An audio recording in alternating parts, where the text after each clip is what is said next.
Audio Jungle.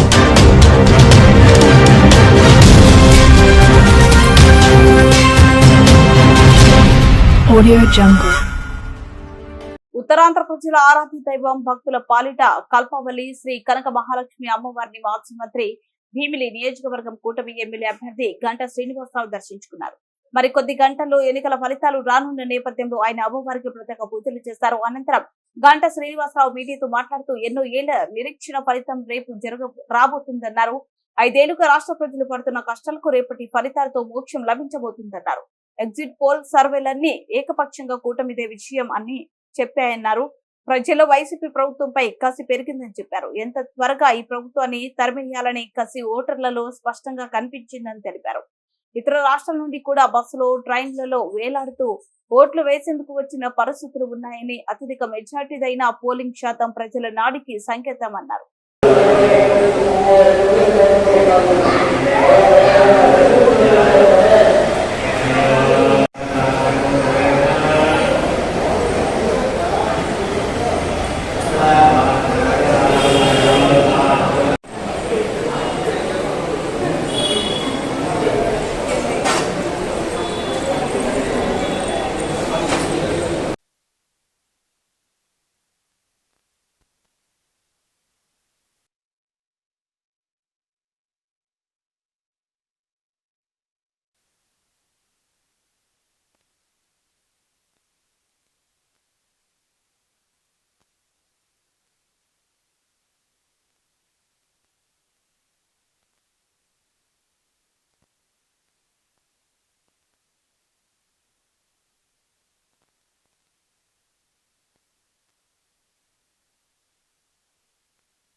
నమస్కారం.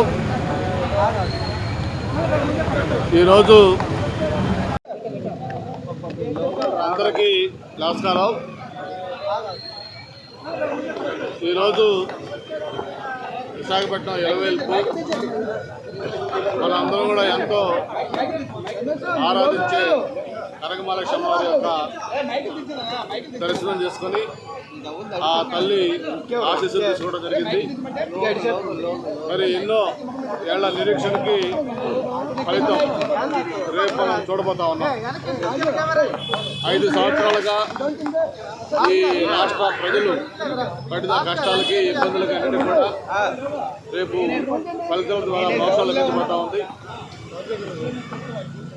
మొన్న సాయంత్రం అంతా కూడా 1వ తారీఖున ఎగ్జిట్ పోల్స్ అన్నీ కూడా వచ్చాయి.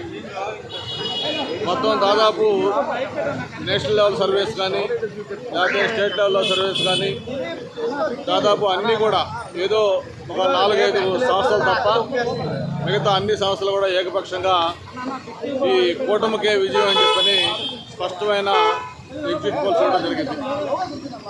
ఎగ్జిట్ పోల్సే కాదు, ఒక సీనియర్ రాజకీయ నాయకుడిగా 25 ఏళ్ల పైగా ప్రత్యక్ష రాజకీయంలో ఉన్న వ్యక్తిగా నేను మొన్న చూసిన ఎలక్షన్ 6వ ఎలక్షన్ నాకైతే. గతంలో ఎప్పుడూ లేని ఒక కొత్త ఉత్సాహం, అంతేకాకుండా ప్రజల్లో ప్రస్తుత ప్రభుత్వం పట్ల ఒక కసి, ఎంత త్వరగా ఈ ప్రభుత్వం నుంచి ప్రజలకు మోక్షం కలగాలనే ఒక భావన ఆ ఓట్లేసే ప్రజల్లో మనకి స్పష్టంగా కనిపించింది.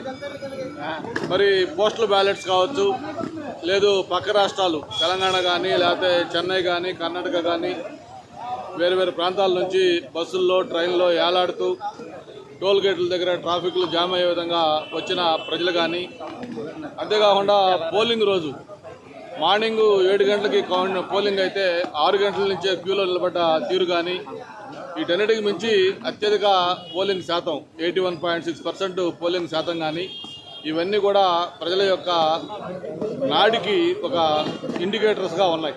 మరి తప్పకుండా ఏదైతే రేపు ఉదయం కౌంటింగ్ స్టార్ట్ అవుతుందో ఆ ఫలితాల్లో మనం ఏదైతే ఎగ్జిట్ పోల్స్ చెప్పారో ఆ పోల్స్ కూడా మించిపోయే విధంగా ఫలితాలు ఏకపక్షంగా రాబోతా ఉన్నాయి. ముఖ్యంగా చంద్రబాబు నాయుడు గారు నాయకత్వంలో, అలాగే పవన్ కళ్యాణ్ గారు, భారతీయ జనతా పార్టీ ముగ్గురు కలిపి కూటమిగా ఏర్పడ్డారు. ఈ కూటమి ఘన విజయం సాధించబోతా ఉంది. మళ్ళీ చంద్రబాబు నాయుడు గారి నాయకత్వంలో ఈ రాష్ట్రానికి పూర్వవైభవం రాబోతా ఉంది.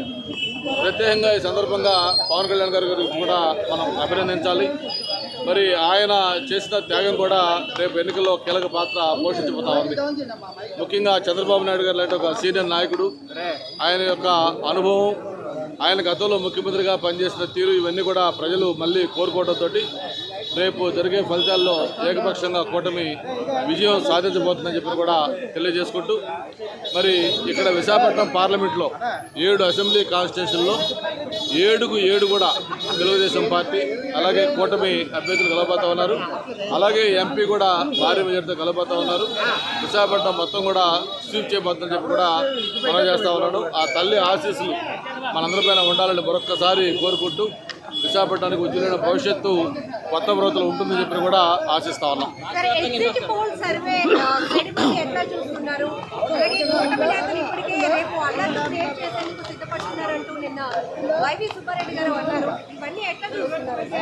ఇక్కడ కూటమి నేతలు అల్లర్లు సృష్టిస్తారా లేకపోతే వైసీపీ అల్లర్లు సృష్టిస్తారో మనం వేరేగా చెప్పనవసరం లేదు.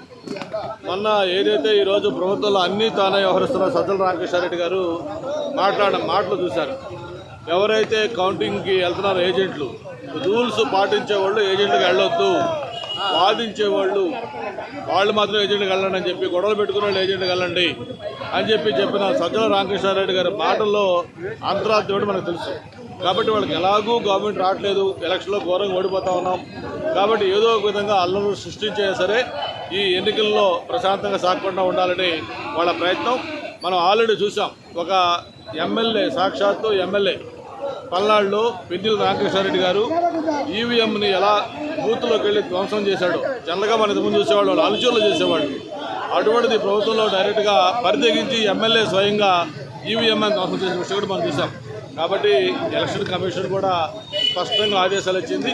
ఎవరైనా గొడవలు సృష్టించాలని ప్రయత్నం చేస్తే ఏ మాత్రం కూడా ఆలోచించకుండా వెంటనే అరెస్ట్ చేస్తారని కూడా చెప్పిన నేపథ్యం కూడా గుర్తుపెట్టుకోవాలని కూడా తెలియజేస్తా ఉన్నాం. రాష్ట్రంలో అధికారంలోకి వచ్చే పార్టీకి సంబంధించి